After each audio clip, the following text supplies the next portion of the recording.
So you basically the hips. legs together, and just think like usually each word has its own movement, if you know what I mean. I do. Just think of fashion in your head as well. Well, that doesn't help really. You can probably tell, you know.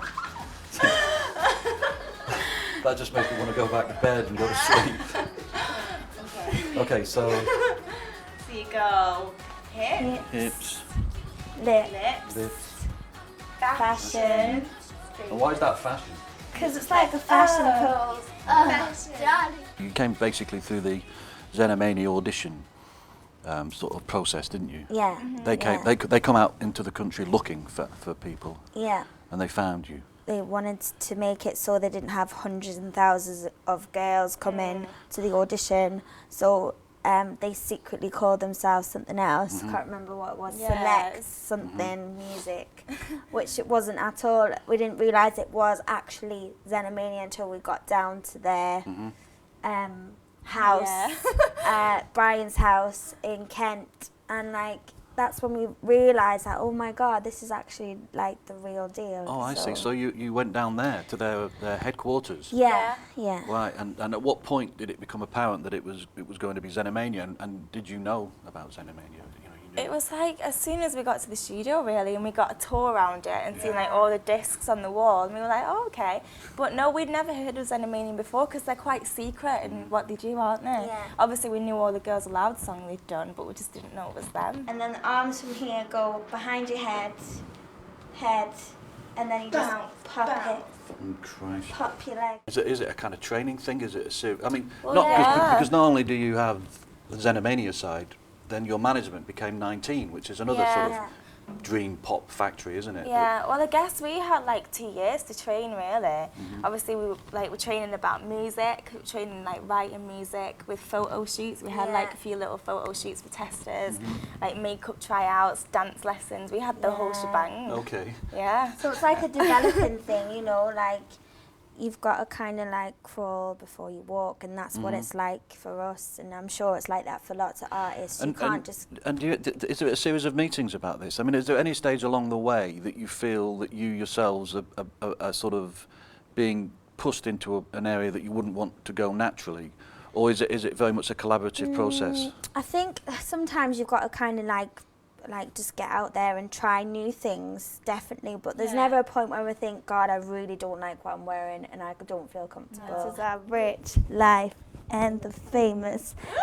No, you were not supposed to look then. You were not supposed to look at all. That was deeply unfair. I was having a private moment. That was fun. No, that was not good. It was deeply private. Now, when you put together the group, I am interested in the movement, the dance, because it's become so much now part of pop. Everywhere you look, there's choreography. I mean, in my day, it wasn't so much. You know, we're going back a long way. And then in the 80s, it started to happen a little bit. I guess after Michael Jackson, maybe, that you would start to see people be a bit more choreographed and a bit more doing the routines. Yeah, definitely. And now, by the time of the 90s and the noughties, you know, it's basically, if you form a group, a pop group, it has to have dance. Dance is now, it's almost beginning to lead slightly. So I wondered what part of that process, you know, because you say you went basically as singers, but to an extent now, you know, it's very much about how you dance as well, isn't it?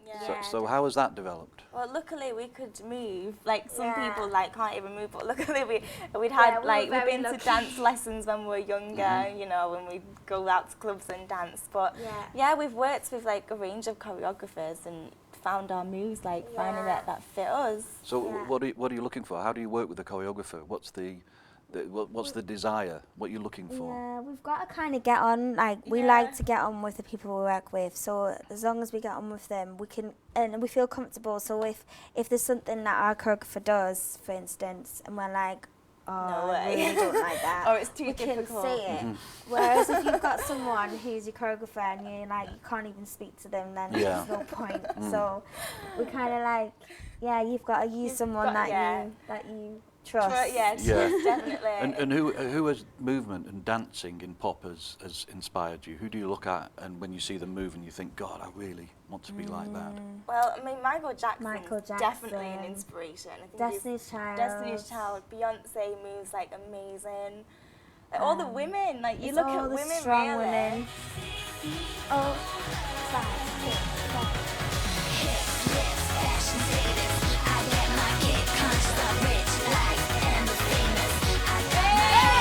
Wow. I don't know what that does to me at all. It's like some weird kind of therapy. I admire you as Northerners being able to do that. Yeah. It's all about the face. That's I what Bev tells us. I didn't do that very well. You did that extraordinarily well. As long as you've got the face on, as you say. So you're convincing people. It doesn't matter what you do. You could just be doing anything as long as the face. Does it feel sometimes too rigid that you'd feel you'd want to be more spontaneous? The fact that you've got these very specific routines, does that sometimes feel hemming you in, and that you'd rather just be quite explosive? No, because not at the minute. No. I mean, God For knows. a tour, we'd be God, full on. push it out till all stops, you know. It's like a show and people are coming to see all that sort of stuff. Yeah, definitely, like, you know, a show's a show and you've got to put the show on at the end of the day.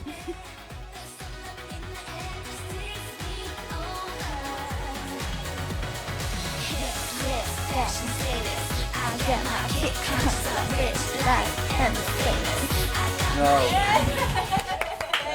A, I forgot the face, and B, I forgot the moves. But, you know. Well, thank you for teaching me to be a Maxi Viva. That's what our bands call themselves. Really? Yes, I can understand that. In that case, I'm probably great Maxi Viva then.